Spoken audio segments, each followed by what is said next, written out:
저 김천에 어떤 사람은 자기 딸에게 며느리와 아들 몰래 딸이 오면은 양석도 옛날에 참 외정 때는 그렇게 쌀이 귀했거든.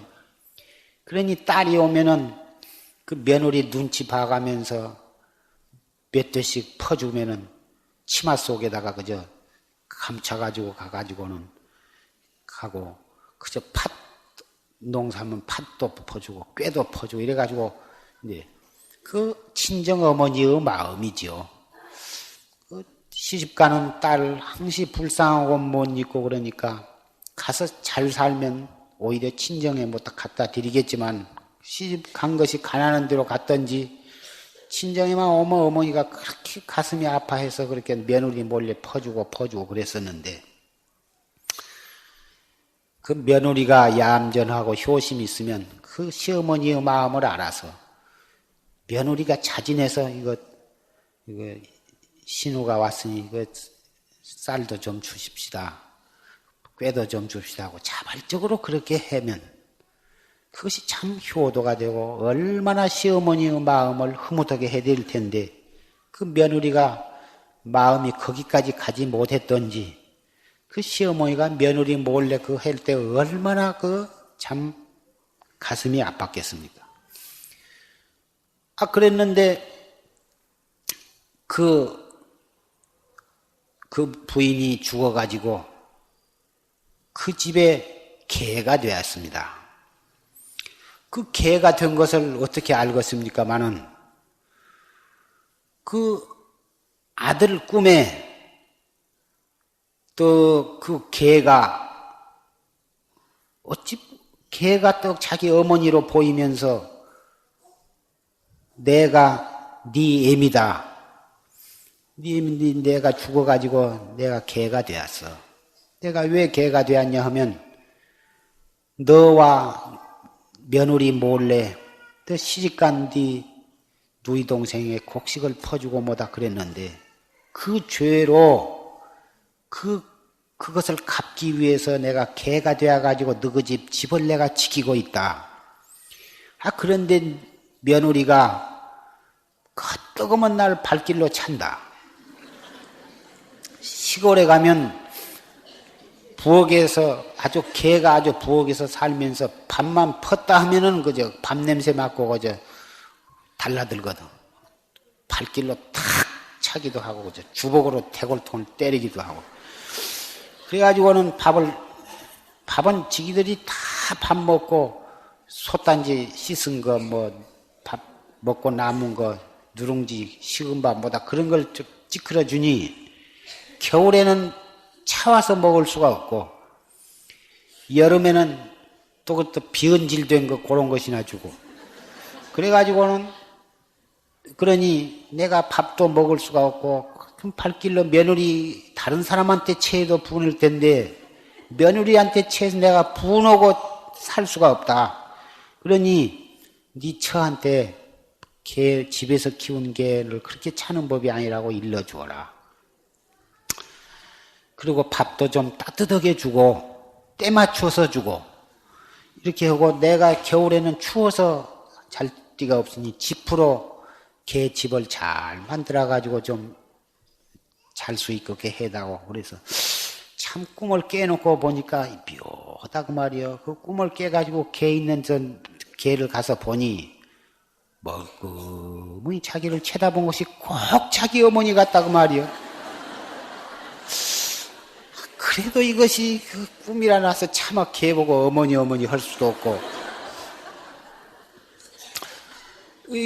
그래서 차마 처한테 그 얘기를 어머니가 세상에 개가 되었단 말을 창피하기도 하고 할 수도 없고 그래서 말을 안 하고는 며칠을 지냈는데 또 꿈에 나타나가지고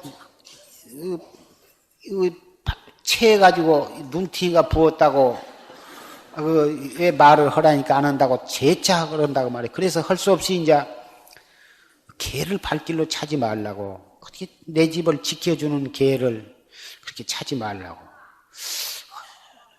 부탁을 하고 밥도 좀 따뜻히 주라고 하는데 남자가 조잡하게 무슨 개 밥 주고 말고 한 것을 간섭을 한다고 밖에 일이나 하지 개 갖고 그런다고 툭 받아버린다고 말이에요. 또 며칠 있다가 또 꿈에 또 그런다고 말이에요. 그래서 세 번째는 할 수 없이 내가 지금 세 번째 꿈을 꾸는데 저 개가 어머니가 돌아가셔가지고 개가 되었다고 그런다. 그 어머니가 이 개가 되었다고 그러니 이것이 한 번이라면 모르는데 세 번째 똑같은 꿈을 꾸니 이것이 아무래도 이상해. 그러니 제발 개를 발길로 차지 말고 하라고 아주 따끔하니 아주 타일러서 그때부터 이제 개 집을 만들어서 따뜻이 해드리고 또 밥도 따뜻하게 해서 잘 때 맞춰서 개 밥을 주고 절대로 밥을 발길 일을 하지 아니고 잘 해드렸는데 그날 저녁에 또 어머니가 나와가지고 이제는 이제 내가 살겠다. 잠자리도 편하고 이 밥도 배불리 먹고 발길질을 안 하고 그래 이제 살겠는데 내가 원이 하나가 있다. 저 합천 해인사 그 팔만대장경을 내가 구경을 해야 내가 좋은 곳으로 이제 개 탈을 벗어나서 태어나게 된다고 그러니 나를 해인사 가서 절 구경을 시키고 특히 그 팔만대장경 모셔진 이 대장각을 나를 좀 데리고 다오 부탁을 해서 이제는 틀림없다 생각을 해가지고 그 개를 모시고 즉지사역을 가서 기차를 타려고 하니까 그 여군이 개는 참 못한다고 딱 가로막는다고 말이야. 그 참 난감하게 되었다고 말이야. 참 우물우물하고 있는데 개가 어떻게 잽싸게 이리저리 피해가지고는 그냥 저리 뒤로 해가지고는 지가 홀랑 뛰어 올라가가지고는 그 의자 밑으로 쏙 들어가고 그래가지고는 이제 이 대구역에 내려가지고 이제 내리니까 또 지가 또 먼저 탁 내려가지고는 그래가지고는 여관에 눈을 피해가지고는 이제 합천 해인사를 가는데 저를 이리저리 이제 구경을 하고 다니는데 그 스님이 개를 절 법당에까지 들고 왔다고 막 혼통을 치니까 개란 놈이 힐기힐기 쳐다보면서 그냥 저리저리 멀리 돌아가가지고는 저 혼자 이리저리 막 싸대면서 구경을 하다가 팔만대장경이 모셔진 장경각을 가게 되는데 거기 또 스님이 알레하는 그 스님이 못 들어가게 하니까 그놈이 잽싸게 저리해가지고는 지가 먼저 들어가가지고는 둘레 돌아다니면서 칸칸이 돌아다니면서 다 구경을 하고는 나왔다고. 그 주지심 알레하는 스님과 주지심한테 혼이 났다고 말이에요. 그래서 할 수 없이 그 꿈꾸는 얘기하며 그 초상한 얘기를 했더니 그 주지스님이 누구냐 하면 그때 이 고경 스님이란 주지스님이 그때 주지를 했어요. 이고경 스님이 만테 그런 얘기를 했더니 그거 틀림없이 있을 만한 얘기라고. 아무리 내 재산이지만 이미 아들 며느리한테 재산을 갖다가 밀려주었으면 당연히 딸한테 주려면 다 말을 하고 주어야지. 그 며느리와 아들을 몰래 재산을 빼돌렸으니까 그 개 과보를 받을만 하다고. 그래가지고 자기가 그 살림을 빼돌린 그 값을 치르기 위해서 개가 되어가지고 그 살림을 지키는 거예요. 그리고 이제 그 살림을 다 자기 빚을 갚을 만큼 되니까 이제 그 합천 해인사 절 구경을 하고 8만 그 장경을 구경을 하고 그러니까 그 인연으로 개탈을 벗게 되었어. 그날 그래가지고 집에 왔는데 꿈에 내가 네 덕으로 참 좋은 구경을 하고 그 공덕으로 내가 개탈을 벗었어. 내가 이제 좋은 곳으로 태어나게 되었는데 참 고맙다. 기왕이면은 더 좋은 곳으로 가기 해인사에 가서 나를 갖다가 49제를 한번 해다오. 그렇다면은 내가 원이 없겠다. 그래가지고는 가서 이제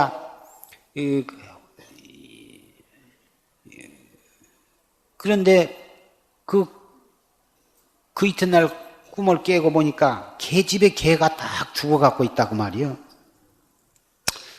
그래서 이 개를 갖다가 저 산에다가 묻어서 개 무덤을 딱 해주고는 해인사에 가서 49제를 떡 지냈는데 49제 지낸 날 저녁에 꿈에 그 개탈을 벗어버리고 이 좋은 옷을 한 벌을 살아달라고 그래서 살아드렸는데 그 옷을 입고 그렇게 얼굴이 환해가지고 참 선녀처럼 그렇게 되어가지고 이 천상으로 태어났다 이거. 이건 내가 그 아들의 이름도 다 알고 있었는데 내가 오래되어서 그 이름을 기억을 못하지만 이것도 다 실제로 있었던 실화다 이거죠. 아까 이 근홍이라는 사람의 이 얘기와 이 자기 어머니가 개가 된 이런 하나의 이 실화이면서 인과설화인데 이러한 얘기는 이러한 실화는 우리 도처에 있는 일이고 우리나라뿐만이 아니라 중국이나 일본 심지어 저 인도나 미국 같은 데도 이러한 얘기는 얼마든지 있습니다.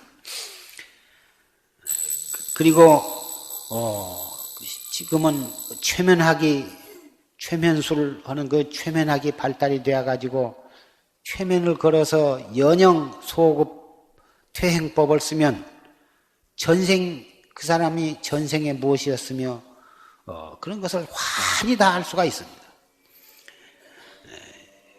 그래가지고 사람이 죽으면 아주 죽는 것이 아니라 영혼은 다시 인도 환생을 하기도 하고 개가 되기도 하고 미국에 새로 태어나기도 하고 한국에 태어나기도 하고 그런다고 하는 사실을 다 과학적으로 증명할 수가 있게 되었습니다. 어려서부터 운동을 잘한다 또는 그림을 잘 그린다 또는 음악을 잘한다 뭐다 수학을 잘한다 이것이 바둑을 잘 둔다 이런 게 우연한 것이 아닙니다. 천부적인 소질이 있다 그러는데 이건 전생에 그렇게 익힌 것이 금생에 그렇게 나면서부터 천부적인 소질을 갖게 되는 것입니다. 그러한 소질 면에서 뿐만이 아니라 마음씨가 착하고 포악한 것하며 부자로 살고 귀하게 살고 또는 천하게 살고 하는 것하며 100만 가지가 다 전생에 자기가 지어가지고 그렇게 받는 것입니다. 그러므로 해서 금생에 우리가 전생에 지은 그러한 인연으로 해서 금생에 이렇게 받아난 것을 본다면 우리가 금생에 어떻게 짓느냐에 따라서 내생에 어떻게 받느냐 한 것을 알 수가 있는 것입니다. 이렇게 볼 때 우리가 금생에 함부로 마음을 쓸 수 있으며 함부로 말을 할 수 있으며 함부로 행동을 할 수가 없다고 하는 것을 알 수가 있는 것입니다. 말 조심, 행동 조심, 마음씨 바르게 쓰고 착하게 쓰고 지혜롭게 해서 과거의 업을 소멸을 하고 지금 이 시각 이후가 바로 내생이니까 이 몸뚱이를 기준으로 해서 본다면 이 몸뚱이 죽은 뒤가 내생이지만 그것은 옅은 인과법이고 내생은 한 생각 뒤가 바로 내생이에요. 1초 뒤가 바로 내생인 것입니다. 그래서 이 최상승법에 있어서는 그 일어났다 꺼졌다는 그 한 생각을 어떻게 단속을 하느냐, 그것이 그렇게 중요하고 무서운 것이다 이것입니다. 한 생각 일어나는 그 생각이 구체화되기 전에, 얼굴에 나타나고 행동으로 나타나기 전에 한 생각 일어나자마자 그 생각을 탁 돌이켜가지고 화두를 들어. 그 생각을 돌이키지 아니하면 큰 죄를 범하게 되는데, 그 죄로 형성화되기 전에 그 생각을 딱 돌이켜서 이 먹고 이렇게 하면 죄를 미연에 방지하고 오히려 생사해탈길로 나아간 것이 된다 그 말이에요.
안녕하세요. 눈부신 정보통신 기술의 발달에 힘입어 이제 정강선사 송담스님 법문 전체 1600여 개의 육성 법문을 새끼손가락 손톱만한 메모리 카드에 저장하여 스마트폰에 장착하여 들으실 수 있습니다. 용화선언에서는 정강선사 송담스님의 모든 법문이 저장된 이 메모리 카드를 보급하고 있습니다. 그리고 전체 1600여 개의 육성 법문 중에서 대중스님들께서 참선 수행에 더욱 도움이 되고자 여러 가지를 고려하여 선정 추천한 법문 목록도 함께 보급합니다. 전에도 원하시는 분께 메모리 카드에 전체 법문을 저장하여 보급하였는데요. 이번부터는 복전한 법문과 제 방에서 하신 법문을 추가해서 보급합니다. 이상입니다. 성불하십시오.